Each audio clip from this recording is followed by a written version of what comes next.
Well, it seemed like tensions between Russia and Ukraine were cooling after the two sides attended peace talks in Istanbul, but Russia just launched a drone attack blitz over Kyiv over the weekend, killing and injuring dozens of civilians. President Trump berated Vladimir Putin in response. As well. Yeah, I'll give you an update. I'm not happy with what Putin's doing. He's killing a lot of people, and I don't know what the hell happened to Putin. I've known him a long time, always gotten along with him, but he's sending rockets into cities and killing people, and I don't like it at all, okay? We're in the middle of talking, and he's shooting rockets into Kyiv and other cities. I don't like it at all. Mr. President, what do you want to do about that? I'm surprised. I'm very surprised. We'll see what we're going to do. What am I going to tell you?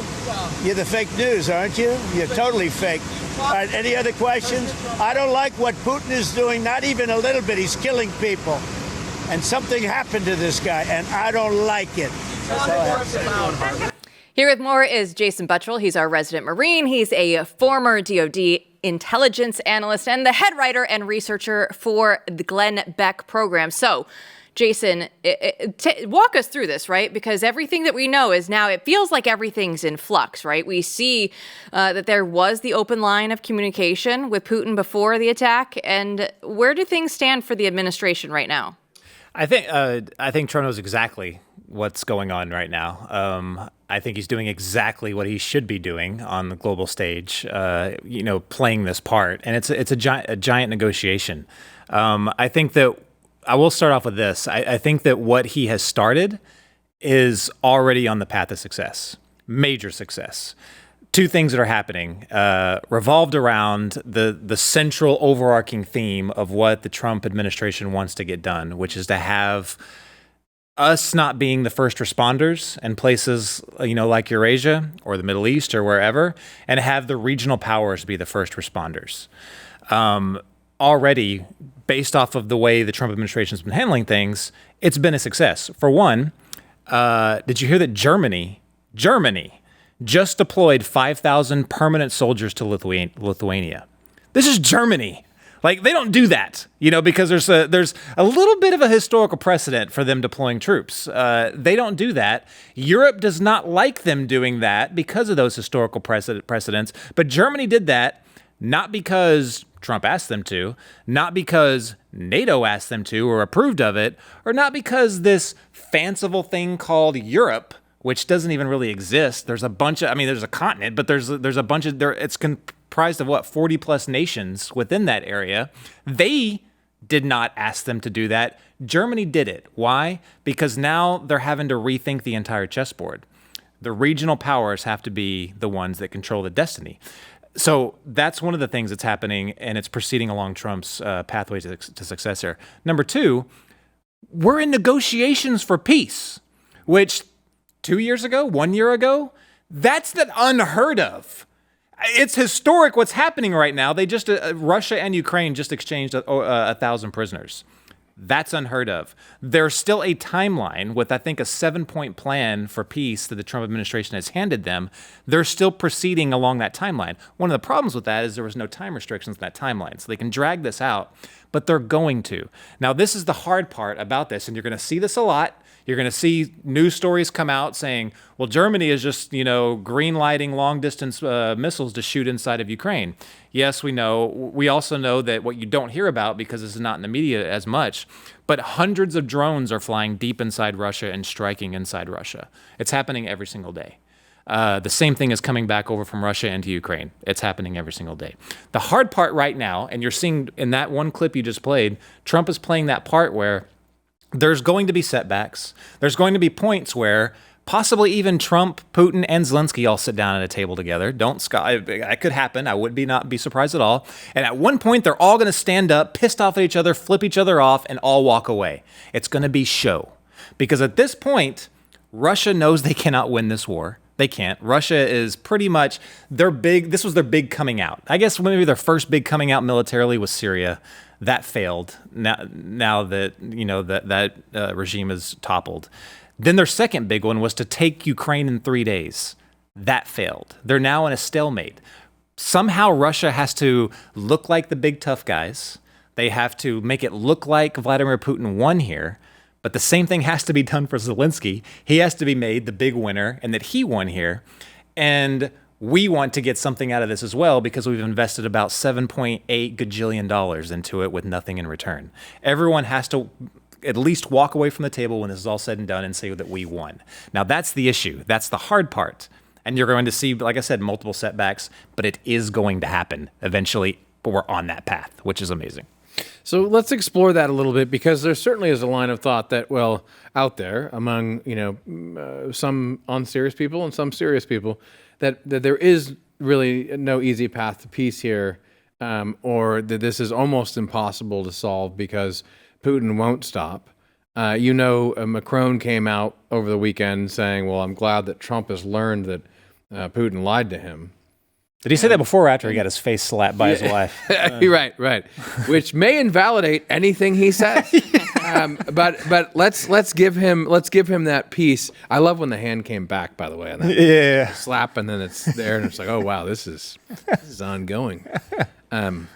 So Macron's saying like, oh, almost as if to say like, well, he bamboozled Trump, right, or something, and now Trump realizes that he's a liar and he can't be dealt with. So there certainly is this case that you can't actually deal with him, and then you get different explanations. Like one is, well, look, Putin is mad, so of course he's going to bomb them because of assassination attempt or attempts on his life.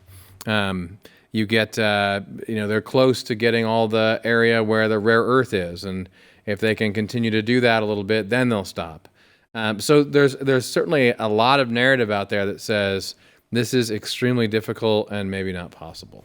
It's old thinking and it's exhausting. And it's the same minds like people like Zbigniew Brzezinski back during the Cold War, that they were the ones that, advocated for now that the Soviet Union is gone, we need to press NATO into as many countries as possible, into as many places that we can think of. Why?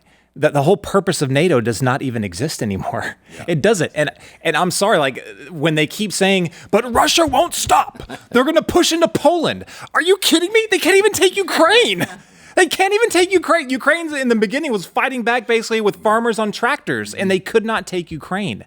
So what then are you scared of? What are they going to have power to go and invade a country that does have an advanced military like Poland? They're not going to do it. So then you have to say, okay, well then Putin's just crazy. He's just doing this because he's crazy.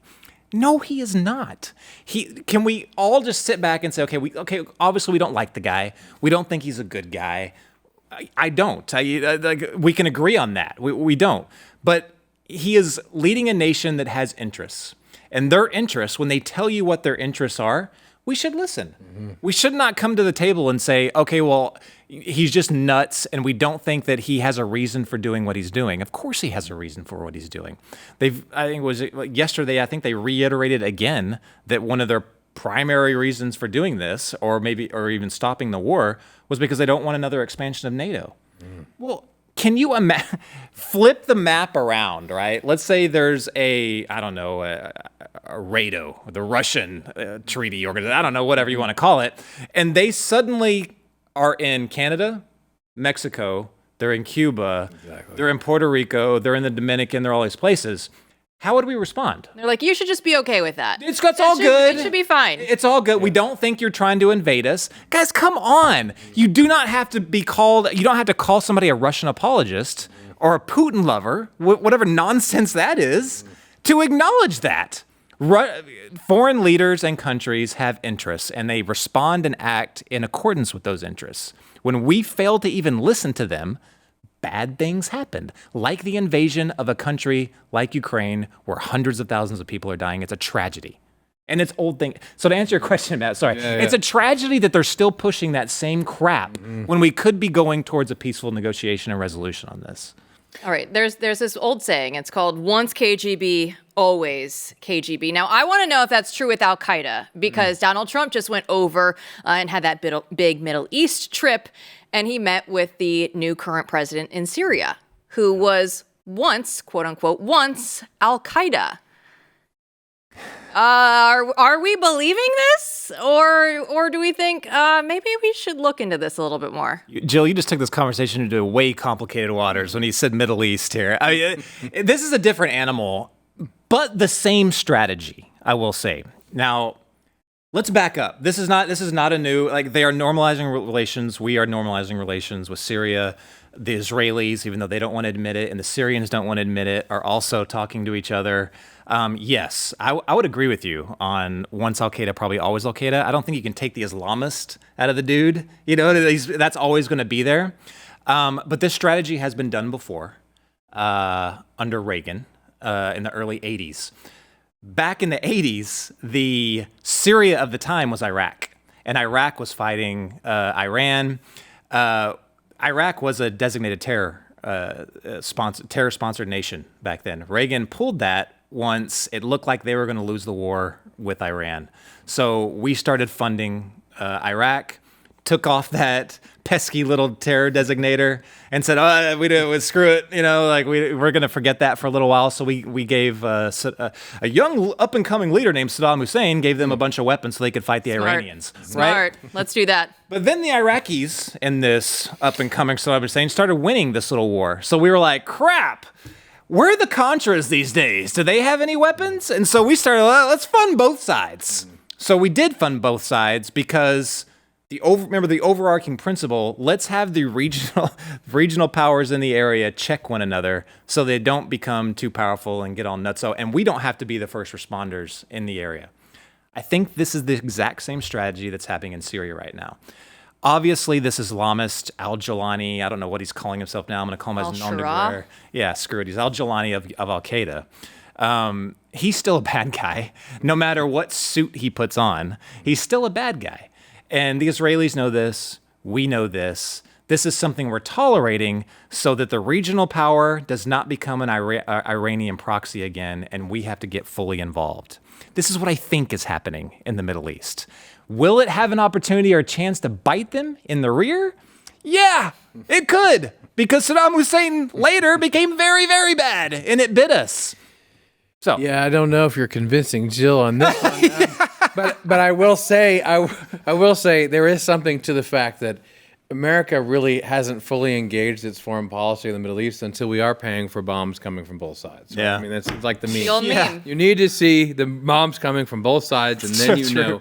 But this sounds plausible to me that this is part of the strategy, which is it's all about Iran. Is what you're saying, and it's all about saying we don't want them to go over there. We'll promise goodies and that we'll be nice. And we know you're, a bad doggy, but if you, come over here, we'll make sure that you're not going to go over to the other side. Okay, but I guess the problem with that would be we don't exactly have a track record of success in this region. Yeah. I mean, maybe we could say, I'd be willing to say maybe what Trump has done and what Israel has done in terms of shifting with Saudi Arabia, right? I mean, we've seen that in the last 10 years. Mm-hmm. And that's been successful, I think we could say, right? I think all sides would agree. Yeah. But Syria, I guess on the other hand, what's the alternative, Jill? I mean, I know that Syria was one of the big things that the Gulf, Arab kingdoms wanted Trump to do. They wanted to, and in the end, they hold the money and they hold the possible funding for people like this leader. So, look, I don't like it. I hate even talking about it because then I feel dirty. Welcome. Right? You're welcome. But thanks a lot, Jill. Yes. But so it's very complicated. Jason Buttrill, here to Blaze News tonight and feeling dirty. But I think I know that there has to be an off-ramp for the U.S. in being the first responders. This is the only kind of foreign policy that can let us disengage. Mm-hmm. The problem is that this kind of meddling, typically, it's like, I don't know, it's like quantitative easing. Eventually, it's going to bite you down the road. You like that. This is my topic. I know, yeah. This is yeah. You are not convincing her even more now. In the last minute or two that we have here, let's go with another topic with all the Qatari money that they're throwing around right now. I know that they're in the U.S. colleges, but let's look specifically at Air Force One. What is your take on this? You're never gonna come back on the show after I make you answer this question. The floor is yours. The Qatari airplane thing is such a bullcrap narrative from the media. It's so infuriating. I cannot believe I could run down a list that's probably 10 pages long of foreign governments that have supplied or gifted certain things to different administrations, and it's never been a talking point. Ever. Never been a talking point. I mean, how many different speeches and stuff did the Clintons get? Well, yeah, even still, while they were probably through the Clinton Foundation, while they were in power, it's so ridiculous. The double standard is dumb. I don't see this as an issue at all. I don't think anyone that's being intellectually honest sees this as any kind of issue at all. I do think that Qatar is beyond, outside of that part from Qatar is not an issue. I do think that Qatar is somewhat of an issue going forward later on down the line. They're part of the whole WEF globalist, they're part of that agenda. And for some reason, they have really signaled or I don't know, spotlighted Qatar as part of their, avenue of change. So I don't trust anything that comes out of Qatar. They're also one of the biggest sponsors of the Muslim Brotherhood. Funding terror going through places like Turkey and all the other different places within the Middle East. So they are a worry, but the jet, not a worry. That's ridiculous. Like the whole segment is like, felt cute, might delete later, right? Like Right. they're like, everything's fine right now. Yeah. We might change that all in the future. Yeah, I mean, well, that's the Middle East for you. I mean, I don't really. The only way that they're ever going to come up to any kind of lasting peace with in the Middle East, there will never be peace in the Middle East, but something that kind of resembles it, I guess, will be some kind of cooperation between the Gulf nations and Israel. They have to work it out, and they have to see that it's all mutually beneficial for all of them. What does that sound like? Kind of like the Abraham Accords, right? Kind of like the Biden administration should have expanded on that and not have crapped all over it once they got in power. Jason Buttrill, thanks for trying to make sense of that for us.